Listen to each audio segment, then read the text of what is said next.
नमस्कार दोस्तों, स्वागत है आपका अपने चैनल कुमार वन में ऑनलाइन क्लासेस में। और आज के इस वीडियो में हम महत्वपूर्ण क्वेश्चंस को लेकर आए हैं, जिसमें आज हम कला के तत्व से क्वेश्चंस कवर करने वाले हैं। ये क्वेश्चंस आपके एग्जाम में हर बार पूछे जाते हैं, क्योंकि ये टॉपिक बहुत ही इंपॉर्टेंट है कला की दृष्टि से। सो वीडियो आप लोग लास्ट तक जरूर देखें, और जिन साथियों ने अभी तक चैनल सब्सक्राइब नहीं किया है, प्लीज़ चैनल सब्सक्राइब कर लें और बेल आइकन का बटन दबाएं, जिससे आने वाले वीडियो की अपडेट आप लोगों को मिलती रहे। तो आइए शुरू करते हैं।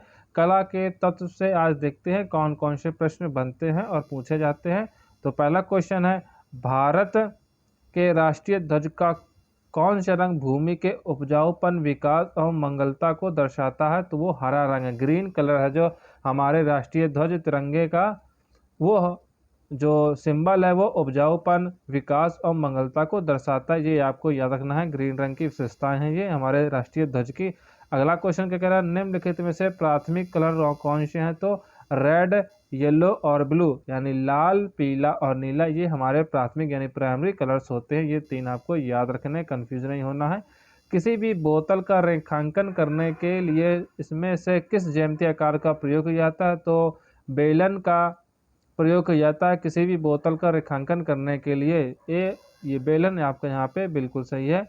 अगला क्वेश्चन देखते हैं, निम्नलिखित में से किस का रूप प्रद कला से संबंध नहीं? तो स्वर का संबंध कला से नहीं होता है। अगला क्वेश्चन देखते हैं, क्वेश्चन नंबर 5, निम्नलिखित में से स्केच में क्या दिखाता है? तो रेखे गुण स्केच में दिखता है।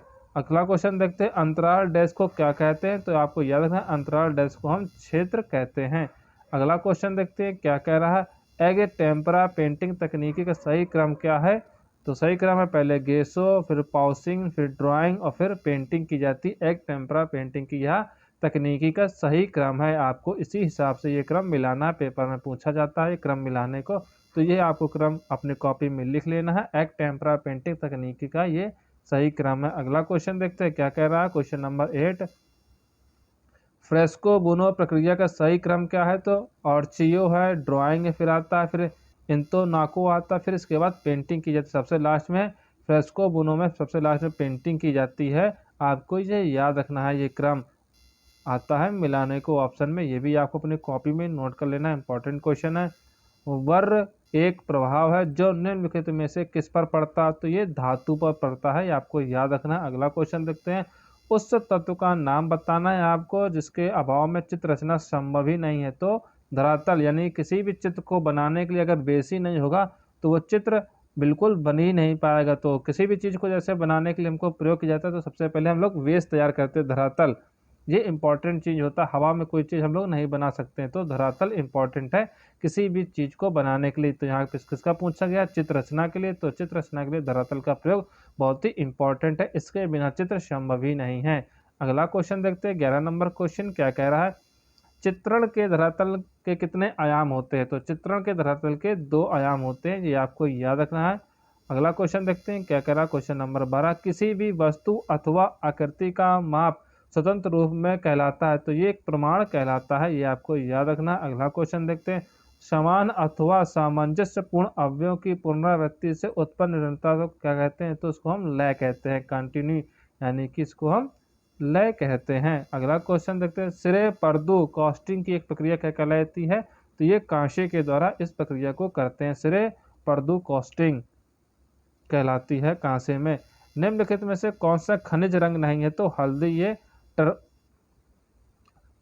टर्मरिक कलर है, ये हल्दी ना कि ये खनिज है, तो आपको ये याद रखना है। निम्नलिखित में से कौन से सदृश रंग है? तो पीला और नारंगी, आपको ये याद रखना है। सदृश रंग कौन कौन से होते हैं? तो पीला, और 2 कलर होते हैं इसमें आते हैं, पीला और नारंगी, ये आपको याद रखना है। किस द्रव से क्ले को मजबूती प्राप्त होती है? तो भूसी से। आपको ये याद रखना है कि किसी भी द्रव को अगर हम उसमें जो क्ले को मजबूती प्राप्त करते हैं तो वो भूसी के द्वारा करते हैं, ये आपको जी याद रखना है। अगला क्वेश्चन देखते हैं, लेपिज लाजुली से कौन सा रंग बनता है? तो लेपिज लाजुली से ब्लू कलर बनता है, ये आपको याद रखना है। अगला क्वेश्चन देखते हैं, पोत है एक, तो आपको याद रखना है पोत क्या, एक धरातलीय गुण है, ये आपको याद रखना है, पोत एक धरातलीय गुण है। अगला क्वेश्चन देखते हैं, क्वेश्चन नंबर 20 क्या कह रहा है, छापा चित्रण में स्पॉट ग्राउंड बनाने के लिए प्रयुक्त करते हैं? तो रेजिन का प्रयोग किया जाता है, ये आपको याद रखना है कि छापा चित्रण में जो स्पॉट ग्राउंड है उसमें जो किस चीज़ का प्रयोग किया जाता है, तो उसमें रेजिन का प्रयोग किया जाता है। ये आपको याद रखना इंपॉर्टेंट क्वेश्चन है आपके लिए। अगला क्वेश्चन देखते हैं, सतह से छनकर रंग कागज पर छाप डालते हैं तो शिला मुद्रण। ये बहुत इंपॉर्टेंट क्वेश्चन है। जो सतह से छनकर रंग कागज पर छाप डालते हैं उसको हम शिला मुद्रण कहते हैं। ये आपको याद रखना है। और इसी से रिलेटेड एक क्वेश्चन है कि शिला मुद्रण का आविष्कार किसने किया। ये आपको इंपॉर्टेंट क्वेश्चन है, याद रखना कि शिला मुद्रण का जब आविष्कार किया वो जॉन एलोसेन फ्लेडर ने किया है। ये क्वेश्चन बहुत ही इंपॉर्टेंट, आपको याद कर लेना है। अगला क्वेश्चन देखते हैं 23 नंबर क्वेश्चन, एक आकृति के किनारों को कहा जाता है, तो क्या कहा जाता है, बाह्य रेखा कहा जाता है। एक आकृति के किनारों को, साइड्स को हम क्या कहते हैं, तो बाह्य रेखा कहते हैं। याद रखना है ये। अगला क्वेश्चन देखते हैं, चित्र के लिए सबसे महत्वपूर्ण घटक है, अच्छा रेखांकन ही सबसे महत्वपूर्ण घटक होता है किसी चित्र के लिए, आपको याद रखना है। ये भी क्वेश्चन है। अगला क्वेश्चन देखते हैं, एक काले और सफेद रंग की चित्र को कहा जाता है, तो एक रंग कहा जाता है। एक काले और सफेद रंग के चित्र को हम एक रंग का चित्र कहते हैं, ये याद रखना है। अगला क्वेश्चन देखते हैं 26 नंबर क्वेश्चन क्या कह रहा है, विभाजन में सामंजस्य बनाने के लिए क्या आवश्यक है। ए ऑप्शन का अनावश्यक तत्व से बचना, बी उचित बनावट का उपयोग, सी रंगों और स्वरों का भिन्नता, डी है ये सभी। तो आपको ये याद रखना कि विभाजन में जो सामंजस्य बनाने के लिए आवश्यक तत्वों से बचना, उचित बनावट का उपयोग करना, साथ में रंगों और स्वरों में भिन्नता लाना ही तभी किसी भी चीज़ में हम विभाजन कर पाएंगे और उसमें सामंजस्य बैठा पाएंगे।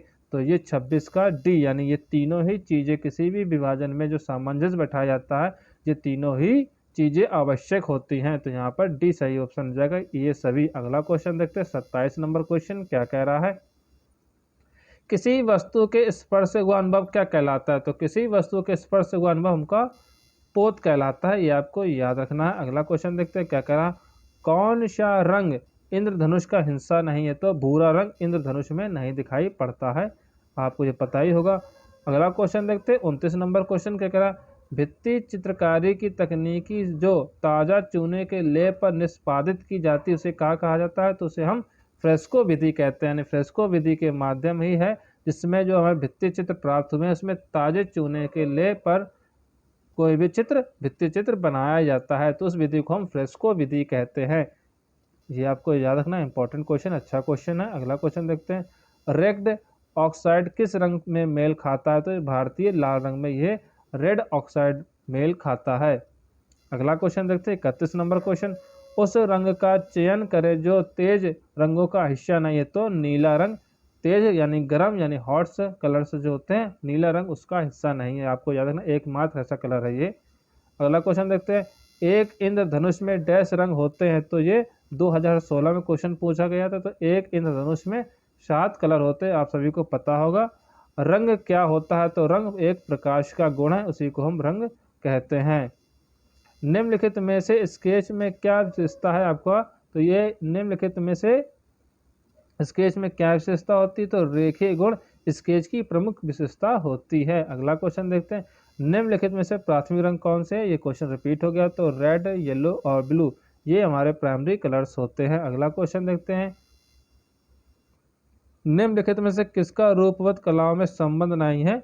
तो स्वर है, ये भी रिपीट हुआ है, 2016 में क्वेश्चन पूछा गया था। अगला क्वेश्चन देखते हैं, किस प्रक्रिया के द्वारा हमें बहुरंग छापा प्राप्त होता है। तो विस्कोसिटी प्रक्रिया के माध्यम से हमें बहुरंग छापा प्राप्त होता है, ये प्रक्रिया आपको याद नहीं है। विस्कोसिटी प्रक्रिया के माध्यम से हमको बहुरंग यानी बहुत ही मल्टी कलर्स का छापा प्राप्त होता है, विस्कोसिटी प्रक्रिया के माध्यम से। अगला क्वेश्चन देखते हैं, फ्रेस्को विधि का प्रयोग किया जाता है। देखिए उसी का क्वेश्चन रिपीट हुआ, बन गया है, तो किस माध्यम से ये बन के आया है। तो ये भित्ति चित्र में फ्रेस्को विधि का प्रयोग किया जाता है, ऊपर वाला क्वेश्चन हमने देखा था, तो ये भी इंपॉर्टेंट है, याद रखना है। दृश्य कला हेतु उचित अनुक्रम का चयन कीजिए, आपको बताना। तो पहले सबसे पहले संकल्पना आती है दृश्य चित्र में, फिर उसका रेखा चित्र हम लोग तैयार करते हैं, फिर उसके लिए व्यापक चीज़ को हम लाते हैं, फिर उसकी हम परिसज्जा करते हैं, इसको हम सजाते हैं कलर को। तो ये होता है दृश्य कला के जो अनुक्रम होता है, दृश्य कला जो हम बनाते हैं उसका सही अनुक्रम चलता है। ये सबसे पहले संकल्पना, फिर रेखा चित्र, फिर व्यापक रूप देते हैं, फिर हम उसको साज सज्जा करते हैं। ये होता है दृश्य कला का उचित अनुक्रम। ये अनुक्रम आपको याद रखना है, पूछा जा सकता है, इंपॉर्टेंट है क्वेश्चन। 40 नंबर क्वेश्चन देखते हैं। स्टेटमेंट ए है तान का संबंध सघनता से है और स्टेटमेंट बी कह रहा बल यानी मान का संबंध रंगत से है। कथन है स्टेटमेंट ए और बी दोनों सही हैं। आगे देखते हैं क्या कह रहा है, तो ये दोनों ही स्टेटमेंट आपके सही हैं। तान का संबंध संगतता से होता है और वहीं बल या मान का संबंध रंगत से होता है। दोनों स्टेटमेंट आपके यहाँ पर बिल्कुल सही हैं। अगला देखते हैं 41 नंबर क्वेश्चन। मुख्यतः इन पेस्टो के लिए किस प्रकार का पेंट वहत होता है, तो तैल रंग ऑयल रंग का इसमें प्रयोग किया जाता है इन फेस्टो विधि में। अगला क्वेश्चन देखते हैं। रंग की तकनीकी भाषा को कहते हैं, तो ह्यू कहते हैं रंग की तकनीकी भाषा को। अगला क्वेश्चन देखते हैं। रस उत्पत्ति को सबसे पहले किसने परिभाषित किया था, तो भरत मुनि ने रस की उत्पत्ति को सबसे पहले परिभाषित किया था। ये आपको याद रखना है, क्वेश्चन बहुत बार आया है। आप किन दो रंगों का मिलाकर लगभग काला रंग बनाएंगे, तो भूरा और नीला यानी कि ब्राउन और ब्लू रंग को मिलाने से ब्लैक कलर बनता है। ये आपको याद रखना है, ये भी आप लोग याद कर लीजिएगा किस किस कलर को मिलाने से कौन सा कलर बनता है। 50 नंबर क्वेश्चन देते हैं। परिप्रेक्ष्य कितने प्रकार का होता है, तो ये 2 प्रकार का होता है परिप्रेक्ष्य। अगला क्वेश्चन देखते हैं। कलाकार सामंजस्य उत्पन्न कर सकता है, तो सभी चीज़ों में ये कर सकता है। अगला क्वेश्चन देखते हैं। पोत से क्या आप समझते हैं या अनुभव करते हैं, तो पोत से हम स्पर्श ज्ञान का अनुभव करते हैं। अगला क्वेश्चन देखते हैं। रंगत के हल्के व गहरेपन को क्या कहा जाता है, तो रंगत के हल्के व गहरेपन को तान कहा जाता है। 54 नंबर क्वेश्चन देखते हैं। क्या कोलाज क्या है, तो टुकड़ों का संयोजन यानी कि जो पेपर की कटिंग होती है उससे हम कोई चित्र बनाते हैं तो उसको हम कोलाज कहते हैं। 54 का टुकड़ों का संयोजन यानी कोलाज टुकड़ों का संयोजन है, यानी कि किसी भी पेपर कटिंग को काट काट कर छोटे छोटे टुकड़ों में उसको चित्र बनाना, उसी को हम कोलाज विधि कहते हैं। अगला क्वेश्चन देखते हैं। बिना तुलिका की सहायता से कौन से रंग प्राप्त किए जा सकते हैं, तो केवल पेस्टल रंग ही प्राप्त किए जा सकते हैं तुलिका की सहायता से। अगला क्वेश्चन देखते हैं। बिना तुलिका की सहायता से केवल पेस्टल रंग ही प्राप्त किए जा सकते हैं। अगला क्वेश्चन देखते हैं। चारकोल क्या है, तो ये कोयला है। चारकोल सभी को पता है। अगला क्वेश्चन देखते हैं। निम्नलिखित में से कौन सा जल रंग आर्द्र माध्यम नहीं है, तो पेस्टल जल रंग या आर्द्र माध्यम नहीं है। अगला क्वेश्चन देखते हैं। 58 नंबर क्वेश्चन। चित्रकला के कितने तत्व माने गए हैं, तो चित्रकला के 6 तत्व माने गए हैं। अगला क्वेश्चन देखते हैं। ओपेक कहते हैं, तो अपारदर्शी रंग कलर्स को हम ओपेक कहते हैं। अगला क्वेश्चन देखते हैं। रोड्स के द्वारा किन रंगों की दृश्य अनुभूति होती है, तो सफ़ेद काले की रोड्स के द्वारा रंगों की दृश्य अनुभूति होती है। 61 नंबर क्वेश्चन देखते हैं क्या कह रहा है।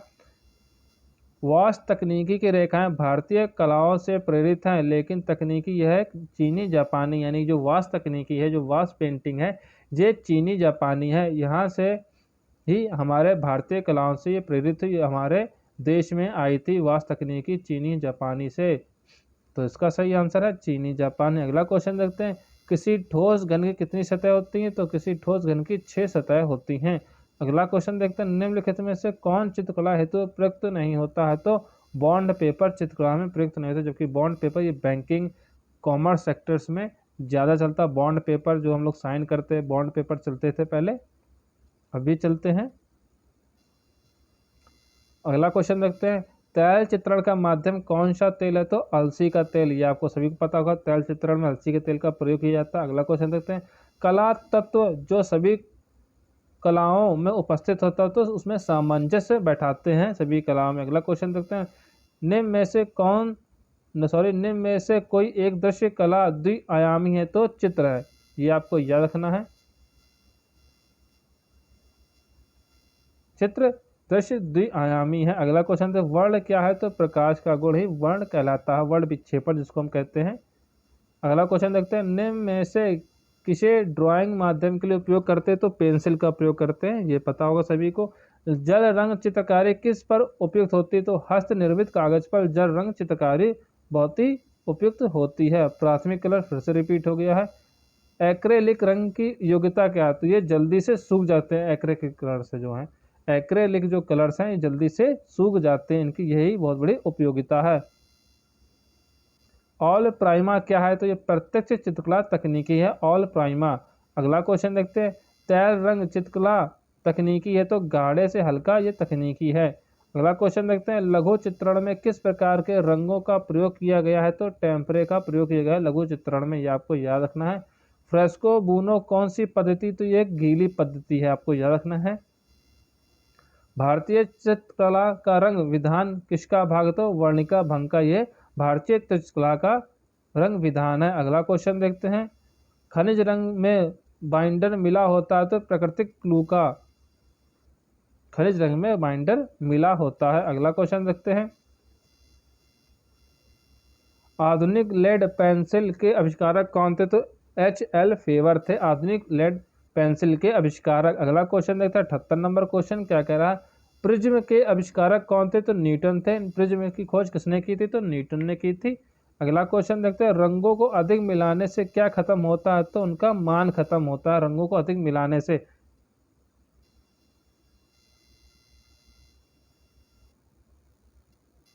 80 नंबर क्वेश्चन देखते हैं क्या कह रहा है, स्कम्बलिंग किसे कहते हैं? तो मोटे रंग की पारदर्शिता या पारदर्शी परत को हम स्कम्बलिंग कहते हैं।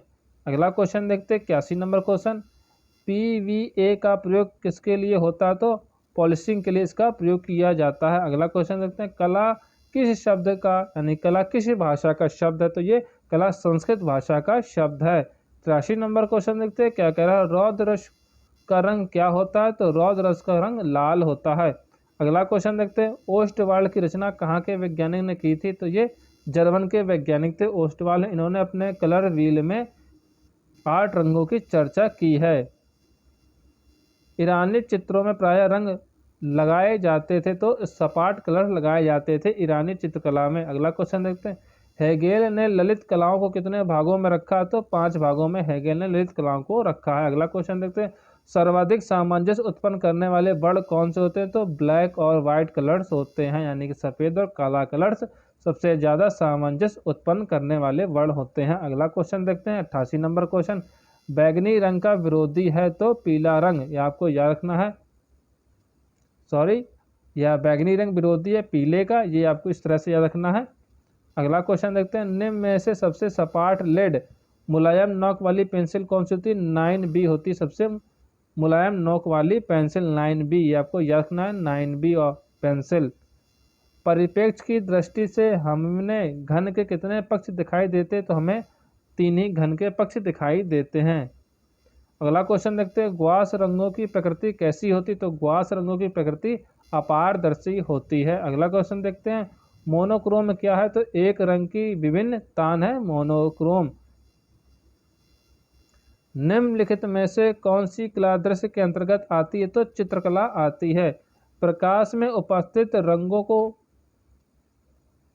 हास्य किसके द्वारा देख सकते हैं? तो प्रिज्म के माध्यम से हम इनको देख सकते हैं। अगला क्वेश्चन देखते हैं, विरोधी रंग कौन से हैं? तो लाल और हरा विरोधी कलर होते हैं। अगला क्वेश्चन दें, अलंकारिक आलेखन किन रेखाओं से बनाए जाते हैं? तो ये लयात्मक रेखा से ये बनाए जाते हैं। सूर्य किरणों के रंगों का प्रयोग आभासी चित्रण में किया जा सकता है, ये आपको याद रखना है। इस तरह से टेम्परा तकनीकी में किस माध्यम का प्रयोग होता है? तो ये इसमें एक्रेटिक रंग का प्रयोग होता है टेम्परा तकनीकी में। अगला क्वेश्चन देखते हैं, चित्र में दृष्टिगत भार संयोजन के किस तत्व से जुड़ा रहता है? तो ये संतुलन के माध्यम से जुड़ा रहता है।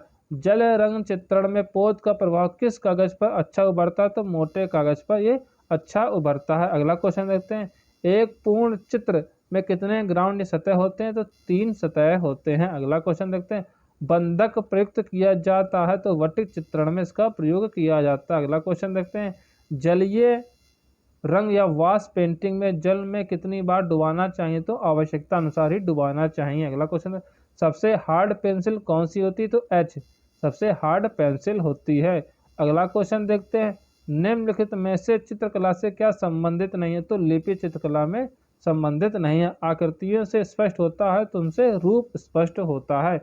अगला क्वेश्चन देखते हैं 95 नंबर क्वेश्चन क्या है, सामान्य पेंसिल में कौन सी सामग्री प्रयुक्त होती है? तो ग्रेफाइट का प्रयोग किया जाता है, सभी को पता होगा पेंसिल में। शीतल प्रभाव उत्पन्न करने वाले रंग कौन से होते हैं? तो ब्लू और ग्रीन शीतल रंग या शीतल प्रभाव इफेक्ट उत्पन्न करने वाले ये कलर्स होते हैं, ब्लू और ग्रीन। अगला क्वेश्चन देखते हैं, दृश्य चित्र में परिप्रेक्ष्य से स्पष्ट होता है वस्तु की स्थिति। अगला क्वेश्चन देखते हैं, एक मकान का अंकन परिप्रेक्ष्य के सिद्धांत के अनुसार है तो रैखिक परिप्रेक्ष्य के सिद्धांत के अनुसार होता है एक मकान का अंकन। अगला क्वेश्चन देखते हैं, किसका परिप्रेक्ष्य सिद्धांत में महत्व आपको बताएं, दूरी और नेक्ट का, बी कह रहा प्रकाश और रंग का, सी कह रहा ऑप्शन है विलयमान बिंदु और क्षैतिज रेखा का, डी कह रहा उपयुक्त सभी का। तो परिप्रेक्ष्य सिद्धांत में इन सभी चीज़ों का महत्व होता है, दूरी और नेक्ट का, प्रकाश और रंग का, विलयमान बिंदु और क्षैतिज रेखा का। अगला क्वेश्चन देखते हैं 112 नंबर क्वेश्चन क्या कह रहा है, चार रंगों के बाद जब छपाई में दूसरे रंग का प्रयोग करते हैं तो उसे हम क्या कहते हैं, उसे हम विशेष कहते हैं। ये आपको याद रखना है। रंग क्या होता है, तो रंग प्रकाश का गुण होता। क्वेश्चन रिपीट हो गया है, मूल कला को निम्नलिखित में से किसके द्वारा रेड, लाल, हरा और ब्लू घटकों में अलग अलग किया जा सकता है और डिजिटल स्कैनर के माध्यम से इन सभी को अलग किया जा सकता है।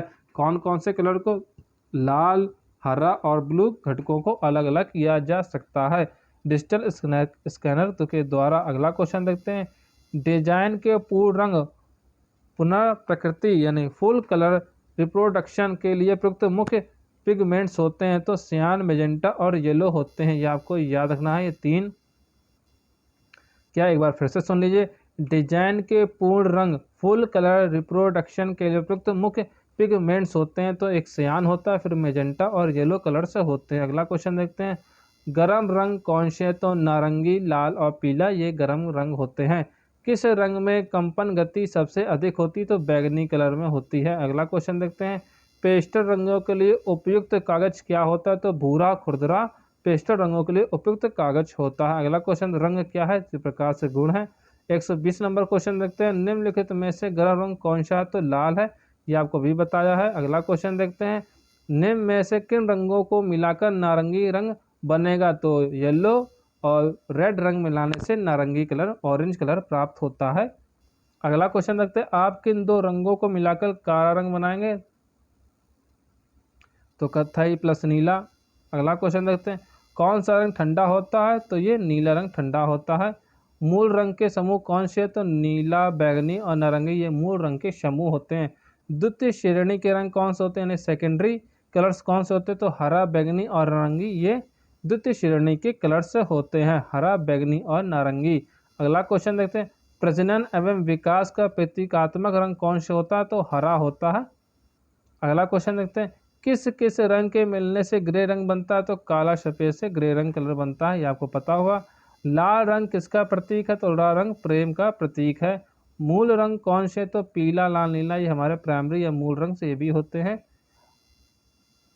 पारंपरिक भारतीय भित्ति चित्रों में कौन से रंग प्रयोग में आते हैं, तो खनिज, ये आपको इंपॉर्टेंट क्वेश्चन याद रखना है। मिनरल्स कलर्स प्रयोग किए जाते हैं। कौन सा वक्तव्य सही नहीं है, आकृति को रूप मिलता है प्रकाश छाया से, ये बिल्कुल सही है। अगला क्वेश्चन देखते हैं, भारतीय चित्रकला में रंग के साथ महत्व है रेखा का, नीले के पूरक अथवा विरोधी रंग का नाम बताना, तो नारंगी है नीले का पूरक और इसका भी विरोधी है। अगला क्वेश्चन देखते हैं, चित्रण में प्राण आता है, चित्र में प्राण आता है रंग से, रेखा से, लय से या उक्त छवि से, तो चित्र में जो प्राण आता है, जो लाइव में सजीव दिखाई देता है चित्र हमको, वो रंग से भी, रेखा से, लय, इन तीनों चीज़ों से ही आता है, ये आपको याद रखना है। दो बिंदुओं के बीच की दूरी क्या कहलाती है, तो रेखा कहलाती है, ये आपको पता होगा, क्वेश्चन इंपॉर्टेंट है। अगला क्वेश्चन देखते हैं, निम्न में से भारतीय अलंकरण की प्राचीन विशेषता कौन सी रही है, तो रेखा ही रही है। भारतीय अलंकरण की प्राचीन विशेषता रेखा है। तो ये थे 136 क्वेश्चन कला के तत्व से, जो आपके एग्जाम की दृष्टि से बहुत ही इंपॉर्टेंट है और इस टॉपिक से एक या दो क्वेश्चन सभी इस एग्जाम्स में पूछे जाते हैं, पिछले भी एग्जाम में पूछे गए हैं। आप वीडियो को लास्ट तक जरूर देखें और जो क्वेश्चंस आपको पता नहीं वो अपने कॉपी में नोट कर लीजिएगा। और वीडियो अच्छी लगी तो वीडियो को लाइक, शेयर और चैनल को सब्सक्राइब करना ना भूलें। और कल रात 10 बजे लाइव टेस्ट होगा जिसमें हमारा विषय है मध्य प्रदेश की गुफाओं से प्रश्न, जो आपके एग्जाम में पूछे गए हैं और इससे रिलेटेड क्वेश्चन हम कल करने वाले हैं। 10 बजे की लाइव क्लास में देखना ना भूलें और आपका बहुत बहुत धन्यवाद।